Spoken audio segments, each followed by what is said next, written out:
Hi, I'm Scott Stogner. This is Module 5 of EDL 856. I teach in Chapin, South Carolina at Chapin High School. It is a small town, but a large area. It's located just outside of Columbia, South Carolina, our state capital. And it is a lake-based community, Lake Murray. It's one of the biggest lakes in the state. It encompasses quite a bit of area in the Chapin surrounding area, and a lot of our kids live on it or just nearby it.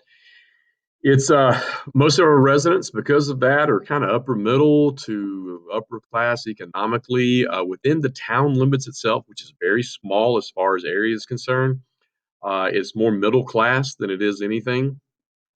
Uh, there's also a very lack of diversity within the population itself, but it is changing because the population of this area is exploding. Um, Most people commute from here to Columbia or just the outlying areas of Columbia for their jobs. The crime rate here is very low as compared to other areas in surrounding communities. And because of the great schools and the low crime rate and the lake, a lot of people are moving here. Customs and traditions for Chapin, the community itself, the Chapin Labor Day Parade and Festival is huge. It's the largest in the state of South Carolina. We have to practice football that morning, starting about 5:30, and we have to be off the field and out of Chapin High School by 8:15, or we're not getting out of Chapin High School for hours. Just that many people that come to this. Um, it is also a very big political push for many state, local, and federal candidates of the Republican Party. The Republican Party is very big here. Uh, Traditions and customs here at Chapin High School, Senior Day. The entire senior class comes. It's like they read their last will and testament, um, and they give gifts to their parents, their siblings, classmates, teachers that they leave to them. This past year, I got a Jimmy Buffett poster, and it was just fantastic. We also have a Veterans Day breakfast. We bring in veterans from World War II all the way up to present day, and they sit and they eat and they talk with our students, our student government and council, and classes, and we feed them a great breakfast, and we have a speaker or so, and then later on in the year we'll have a formal dinner for them at night, and it's really wonderful how we do that for those fine men and women. Our student population is fantastic here. A couple of the traditions is having a very strong student section as far as athletics and football is concerned, especially. They've been voted 2 years in a row the best in the nation by a couple of organizations, and they really turn out and support us. One of the neat things, though, is that after every pep rally, after every assembly, just about 99% of the student population will go to the gym floor and lock arm in arms and sing the alma mater of our school with the poor old principal in the middle of all that humanity. But it's really neat, and it's very special to see. And that doesn't happen in a public school in South Carolina.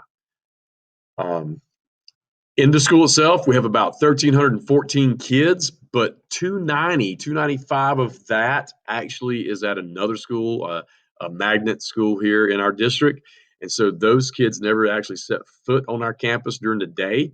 We have about 21 of those that are actually athletes in every sport, uh, from JV to varsity and every female and male sport. So we don't get very many athletes out of that population, but they have to be counted as our students because they're in our attendance area. 53% female, 47% male, 17-to-1 classroom ratio. Our minority population is not very diverse. We don't have very much diversity within our schools. Only 11%, and that includes Asian and Black and Latino students all combined. But our population is growing, and so will that. Within our middle school alone, our seventh and eighth grade class, there's over 1,100 kids just in those classes. So our population really is growing. Communication, which is key to any organization. We use Blackboard Connect here, which is a fantastic and efficient way to disseminate many messages at once. We can send a voice, phone call, email, and a text to every student and every parent here at Chapin High School all at the same time. We can send weekly newsletters. We send things. We post things on our school webpage, and we also have a Facebook, Twitter, and Instagram account where we post announcements as well. And I apologize, my lights went off. We have also utilized the local media to communicate to the public, not just in the Chapin area, but in the surrounding areas about various happenings here at the high school.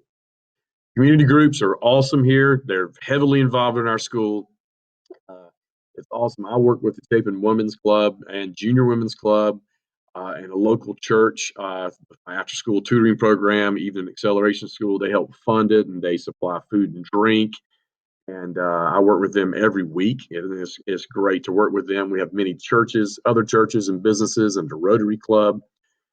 They do lots of stuff here for our school and our students here at our school. And there's so many to list, I wouldn't have enough room on the screen.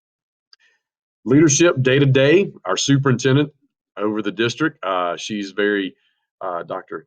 Christina Melton, she's great to talk with and communicate with. She gets back with you quickly. Our superintendent, our district office department personnel, then our principal, then our assistant principals, and our athletic director, and our school resource officers who are just vital to our safety here at the school. Then our department heads. And an indirect way of leadership is our school board. They just meet a couple times a month, but on a day-to-day basis, our ladder starts with our superintendent. Economic conditions with the town itself of Chapin is relatively small. The median income is around 58,000. As you get in the outlying areas, that goes up a great deal. Plenty of jobs in Chapin, but most people do commute for their work to Columbia or just the direct outlying areas of Columbia for their businesses and whatnot.